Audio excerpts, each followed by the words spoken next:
Well, the Big D doesn't just have one Masters preview. I've got two. Yes, Live.com, Matt Vincenzi back and ready to talk all things Masters 2026. So, Matt, briefly, what's the longest journey you've been to? Because reading some of these Live stops, you've been to South Africa, Singapore, and Australia. I'm like, where haven't you been this year?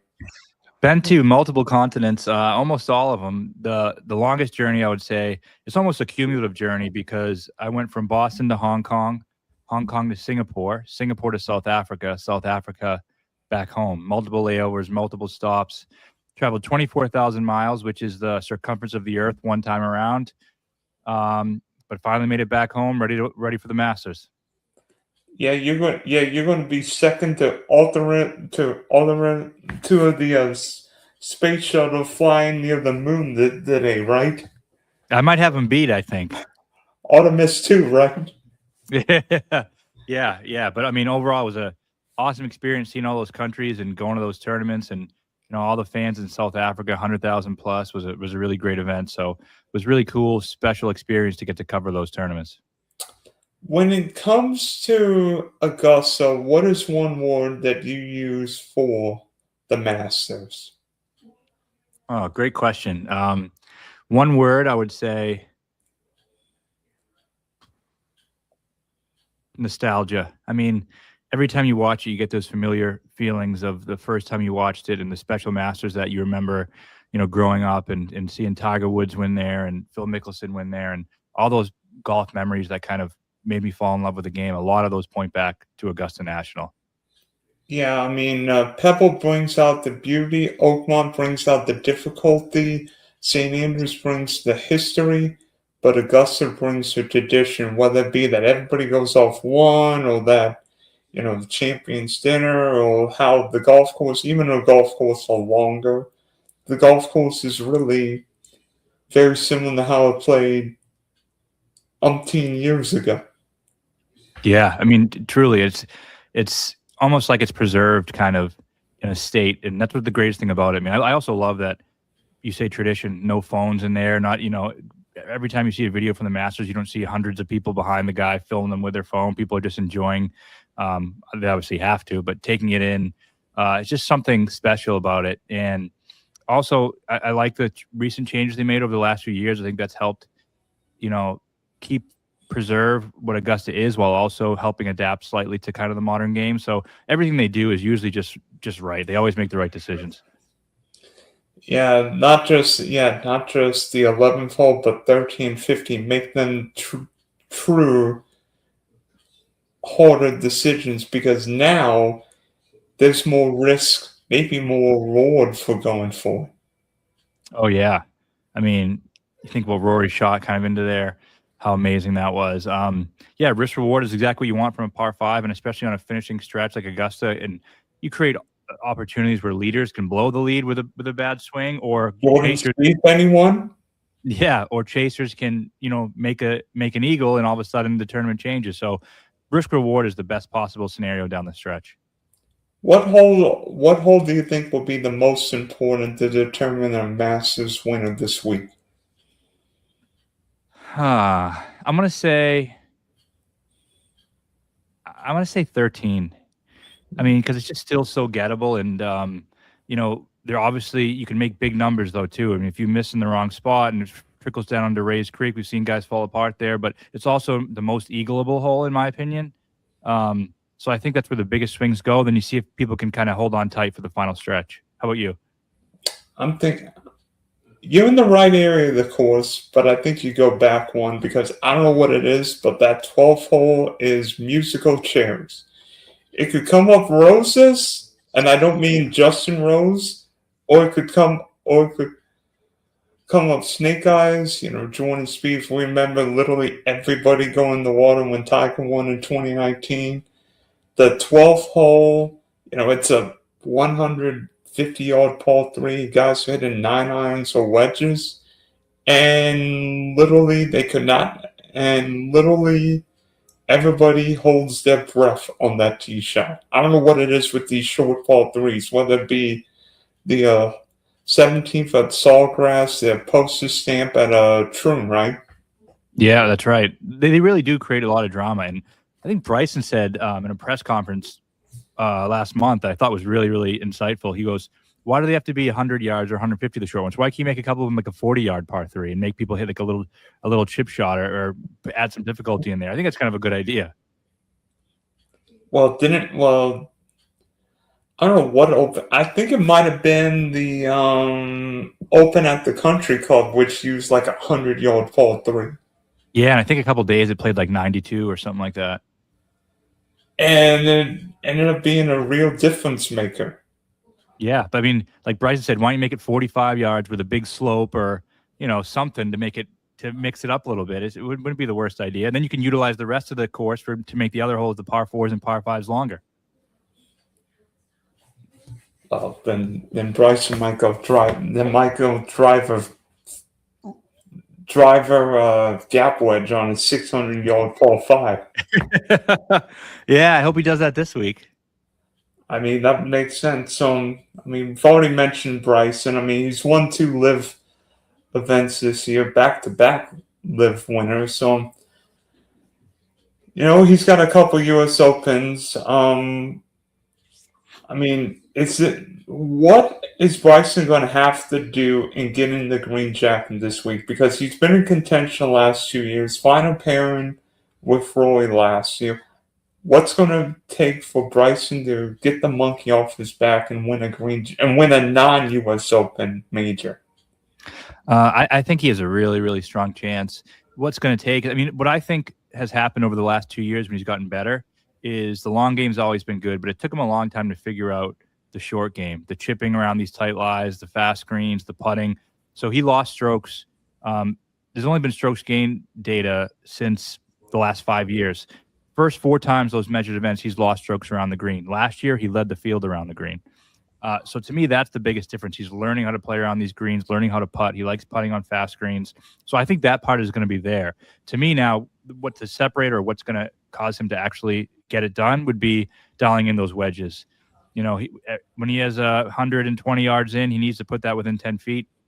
And it seems like he hasn't been able to do that on Sundays over the past 2 editions of the Masters.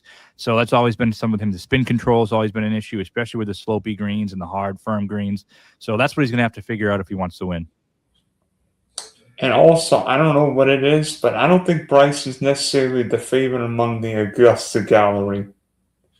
No, a lot of other places he is, but maybe he was against Rory last year doing the career Grand Slam, so maybe that was part of it.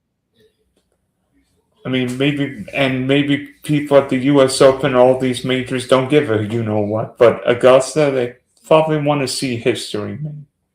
Yep, very true. But I do think if he's in the contention this year, I don't think Rory's going to play all that well. Just being a defending champion is hard. I do think the crowd will probably get behind Bryson. I mean, people do seem to like him, and especially the other countries. When I was in South Africa, I mean, he was signing autographs for hours and hours and hours, and there were fans just loved him, and they were rooting for him. Even when he was going against the Southern Guards and he was on the Crushers, they were still rooting for Bryson. So he's so beloved around the world. It's actually been pretty amazing to see. Does experience matter? I mean, Bryson's played Augusta a few times. I mean, it took Roy, 15 years before getting the green jacket. Does Bryson's maybe lack of experience matter? But we've seen Jordan Spieth go second, first 3 years. Ludwig's been in contention his first couple of times. Yeah, I mean, experience definitely matters. I know you have those outliers, and I think you get those in anything, but overall, experience definitely matters. I think the average trips that people have had before they won at Augusta has been 7 to 10 trips. Bryson's now right in that sweet spot. I think it's his 10th trip to the Masters. So, I do think it really matters because there's so many quirks to the course, the uneven lies. There's little things that you don't prep for in a normal tournament that you have to prep for now. So I think experience is one of the biggest factors. And yeah, we've seen guys play well on their debut, but no one's won it on their debut since 1979. And I think how many tournaments have we seen players win on their debut? So I do think it's more important here than probably anywhere else in the world. Yeah, and not just experience, but figuring out how to hit the shot. Be able to, We've seen Bryson hit some crazy shots. Go over the fairway at Bay Hill. Not going to be able to do that at Augusta. Otherwise, he's going to end up in the you-know-what and make double. And I'm like, oh, no, what are you doing? Well, I think part of that's why experience matters, because patience. You're learning what not to do even more so than how to play the course. You're learning what mistakes not to make, what risks you shouldn't be taking. Yeah, there are some times where, old man Paul is still a good score. Yeah, and that's why you see older guys contend, like we saw Justin Rose last year, because there's so much strategy involved and course management involved, where it really brings the veterans into play. Yeah, I think Zach Johnson, who might be on the Champions Tour now, was top 10 last year.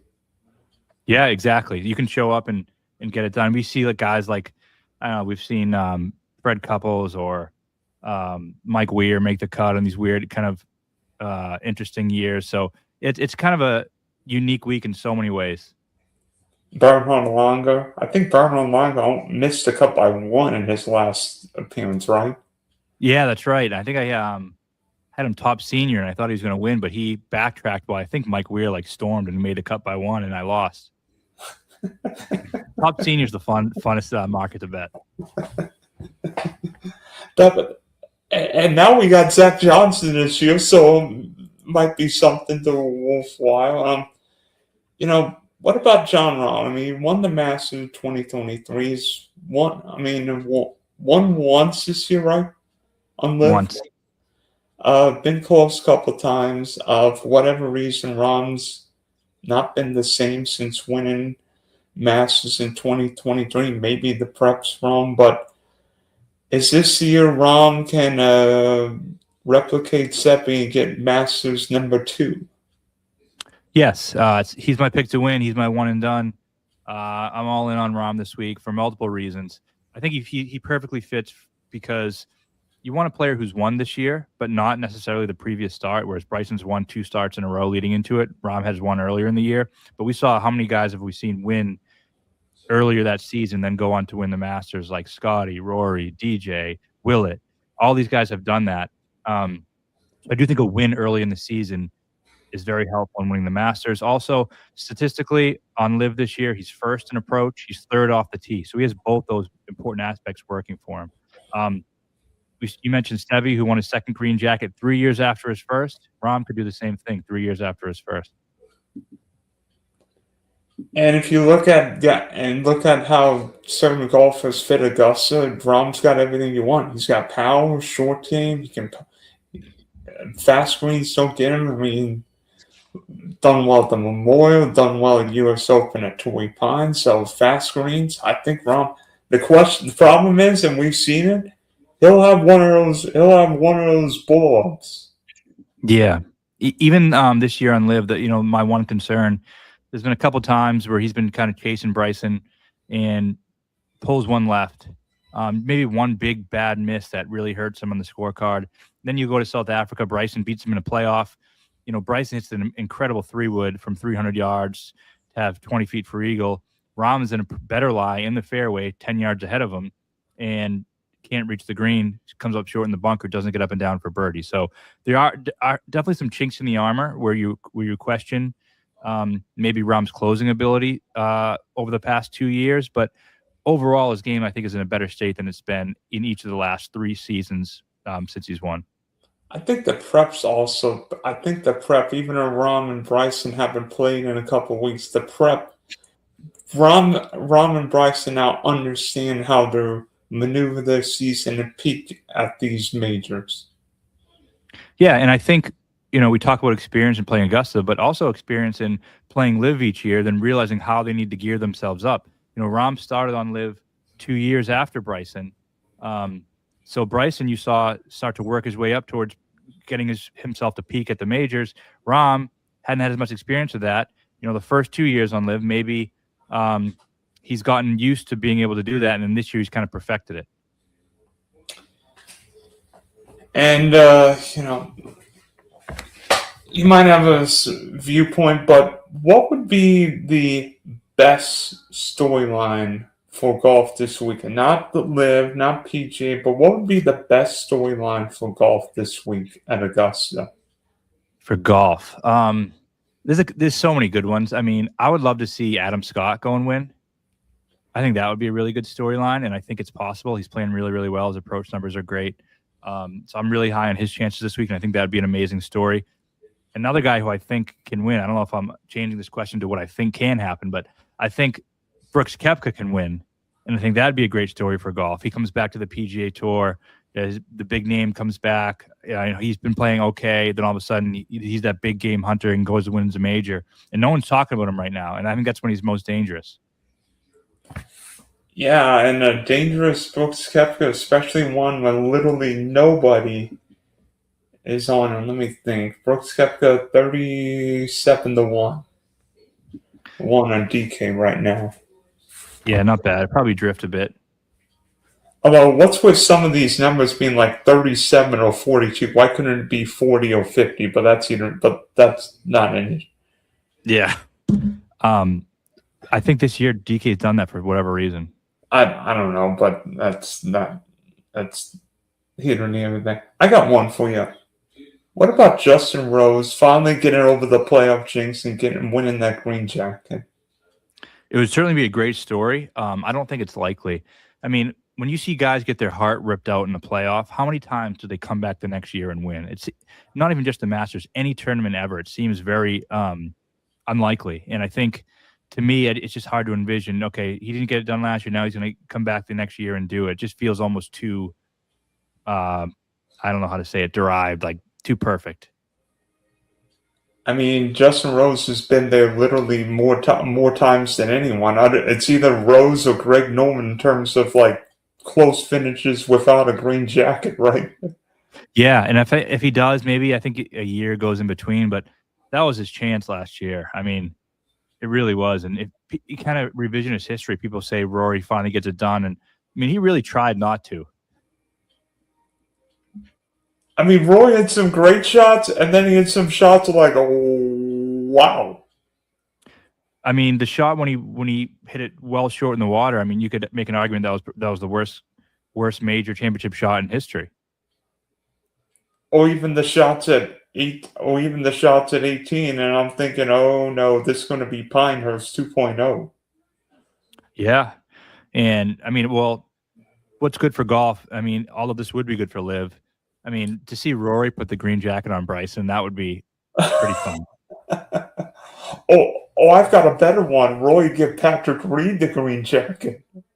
Yeah, but I almost feel like that's more water under the bridge where the Rory Bryson feud is fresh. I honestly believe it's not contrived. I think Rory does not like Bryson at all. Well, maybe we should save it for the next Ryder Cup in Ireland, right? Yeah, that'd be a good one. We'll see who the captain is there. Unfortunately, the U.S. captain's probably off doing some other things, but who knows? Maybe they get Ben Crenshaw out of retirement and figure out a way. Or who was the last U.S. captain to win? I think Watson won as captain in '93, right? Yeah. Has there been a road win since then? Nope. No, that's him. How old is he now? 82? Maybe not. I don't know how old Watson is. We'll find out on Thursday when he play on Nicholas Seahawk. 75 he is. Oh, okay. He'll be fine. Maybe we should have had Bryson and Roy play the first singles. Then we might have a chance, Keegan. I know. I mean, imagine if it's close though. What we can do, and that would be amazing to watch them go at it for a Ryder Cup. Oh yeah. The crowd might be drunk at 5 o'clock in the morning. That's for sure. I'll be there. I can't wait for that. We've talked so much about golfers. What about the course this week? Because I'm thinking this course is going to have a little Pinehurst flashback 2024 of how dry it is around Augusta. I hope that's the case. It seemed like each of the last however many years we've gotten a day where it's gotten pretty soft, and I don't love that. At Augusta, I think it's best visually and the way it plays and strategically when it's firm and fast. and the balls can't hold the green. I think that makes for great viewing. So if it's firm and fast, I think that's the best case scenario for the viewers. And plus, it means isn't control. It's going to be how you control the spin, how you control. Because if you have too much spin on like 13 and 15, the ball goes in the water. But if you don't have enough spin, the ball bounces. And now you've got a very difficult pitch to the green. Yep. It doesn't look like there's going to be much wind as of now. I know that always can change, but. Yeah, and plus, if it's a hard, firm, fast golf course, it'll make 13 and 15 potentially more precarious because now there's less room for error. You're going to need more. Yeah, and I also think that does favor the more firm it plays, favors players with a high ball flight. And I remember thinking back to Pinehurst, and I picked 2 players to win. I know there were, relative favorites, but my picks were Bryson and Rory. And that was the first time I ever was able to watch the end of a tournament and say, oh, I don't really care who wins. This is great. Either one I'm happy with. But the reason I picked them was because I sorted, on the stats, I sorted by apex height, and they were 1 and 2. Speaking of Roy, I mean, we know it's been darn near a quarter century since defending champions win. Not just the pressure of being defending champ, having the number 1, but hosting the champions dinner has got to be more mentally and physically exhausting. Plus, I don't think Roy's healthy. I completely agree. I mean, it's really, really hard to go back to back. Even if he was in perfect form, I would say he probably can't. But the fact that now there's the health concerns, hasn't played that much, plus the fact that even last year, when kind of everything seemed to go his way, he still struggled to seal the deal. Now he's going to do it again as a defending champion. It seems too far-fetched for me to believe. My trivia question was going to be about that, so we'll wait for that for later. But yeah, I don't think Rory really has a chance this week, to be honest. Speaking of trivia, I've got one for you. And then you're going to have a role reversal for me. Okay. From 1988 to 1994, only one American won a green jacket at Augusta. Who was he? One American at Augusta, 88 to 94.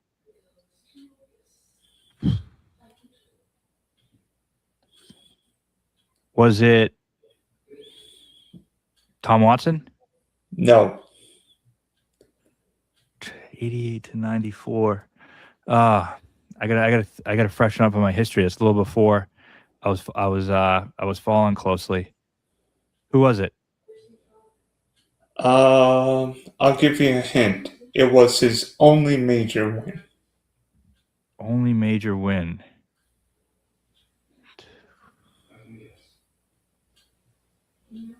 Was it Masters?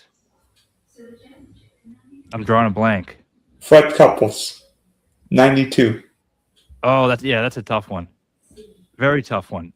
Because all the Brits won. Well, like all the Brits won. Sandy Lyle, Fowler, Woosnam, then Longer, and Jose Maria Olazabal in 94. Yep, and that's all right. Yeah, because there's only 3 Spaniards, right? Him, Seve, and Rahm. No, and Sergio. Sergio's 4. So only 2 of those have won multiple. That's what I was researching this with Rahm. So Rahm would be the 3rd Spaniard to win multiple. Mm-hmm. If he wins. All right. So what's your trivia for me? Mine for you, and I'm sure there's going to be an easier one for you. So the 3 players, we just kind of talked about the subject, to go back to back. Hasn't happened since, you know who. But who were the 3 players and what years were they that went back to back? I think Tom gave me this question a couple years ago. Tiger in 01-02. Mm-hmm. Faldo in 89-90. And Jack, I think it's been 60 years since Jack did this in 65 and 66. That's right. You got it. I remember Tom did that, and he could not believe it. I definitely couldn't have got that, but It came up in my research this week, and I was like, that's a good question for Dylan because you're a historian. You know these things really well. So I figured that I thought you'd probably get it, but yeah. I mean, I don't know if you can bet. I don't know if you can bet, but I'm intrigued by a couple guys. I mean, I have no idea what Victor Hovland and Patrick Cantley are going to do because I think Victor Hovland forgot how to play golf. Patrick Cantley is Mister I can't play well. Otherwise, it's the what championship at East Lake. Oh yeah, he's sneaky. Played relatively well at the Valspar, finished T7. The stats were pretty good. I'm a Cantley apologist. I always tend to go back to the well. So I don't think he can win or anything, but I was actually looking at him for maybe like a low owned DK play. Yeah, and I did make a future bet for him at the PGA because the PGA being a Donald Ross course, he's done well in Tour Championship. Yeah, Cantley only plays well, whether it be at East Lake, what's the Valspar or the tournament in New England. Not the U.S. Open, but what is that stupid tournament? The BMW? No. Not the BMW. The one, the Pete Dye course. Oh, Travelers. Travelers, thank you. And he's pretty good at Heritage, too. And, that's Heritage. Yeah, watch this. It'll be Cantley and Fitz in the final pairing next week. Yeah, or maybe Spieth. Oh, gosh, yeah. And you know what? I don't know what it is, but like nobody mentions Sepp Straka. This turns hard, firm, and fast. I'll take Sepp Straka's irons. Yeah, he was disappointing last week. Missed the cut. I don't think any players won when they missed the cut the previous week. I want to say, I could be wrong, but it's very few, if any. And I don't know what it is, but you know what? Corey Connor's Shark Week's probably coming again this week. Although I don't think Connors has played that well recently. I think he was good at the players. For at least, I remember he was in the mix kind of for the first round or two. I don't know how he finished, but I think he's been all right. I mean, I'm not sure Connors has got enough power, but he's a really streaky ball striker. Yeah, he's reliable. He'll get you that T12 that you need if you have the winner on your roster. He's been all right. The stats have been actually really good. He's gone T33, T13, T14 his last three starts, but he's gained a bunch of strokes on approach. So finished T8 last year. Just got a putt, which is always the fun part with him. That's right. He has gained strokes putting the last two seasons at Augusta, though. Okay. I think we know where both of us will be going, but why do you like Jon Rahm to win? I just think he's playing better than he's played entering a major in the last few years. I think one thing I look for, especially at the Masters, and I think both of us had him in 2023, is best player in the best form. Which of the super elite best players in the world are playing the best entering the week? And you can make the case Bryson, but I think Rahm is the best player with the best form, right? I want to look at that first 5 to 7 best players in the world. Which one of those guys is playing the best? And to me, it's him. I think Rahm might be a nice second or third, but I'll take Bryson what he's done. I think it's about time Bryson wins Augusta. I love that. That would be my second pick. So I hope one of us win. And then your LIV guys be having fun until the next event. I mean, where are you all going next? Well, next is a familiar stop for golf fans. It's Mexico City, Chapultepec, where they had the WGC Mexico, which is always nice because you can kind of look at some course history rather than going to these new stops all the time. Yeah, instead of going to Lord knows where, you're looking up like, what? Wait, we're looking at DP World Tour or Australian course. I'm like, what's going on? Yeah, I mean, I don't remember the WGC Mexico is like Phil versus Hatton. That was a good one. DJ's been really good there. So yeah, I think it's a pretty good course. It's not. People say it's not quite as nice as Mayakoba. That's where they went the last few years, where Cooch stiffed the caddy. But I think it's a better, at least a more difficult golf course. Is it at altitude? Yes. Yep. Yeah, that's going to be, yeah. Which means the course is always going to play shorter. Yeah. Exactly. I think I remember Ron winning a couple Mexico events a few years ago, right? Yeah, he did. I Ron think. now. Yes. Oh yeah, it was Ramen Finau. Yep, that's right. That was at the new stop they still have now. Forget what it's called. But yeah, it was those two guys. Remember Dylan Wu? Oh, sorry, Brandon Wu was in the mix. Stefan Jaeger's always kind of been in the mix there. Yeah, I know. I remember that event. All right, Matt. Thanks for hopping on, and hopefully things go well with travels, and we'll catch up with you later. All right, go Rom, go Bryson.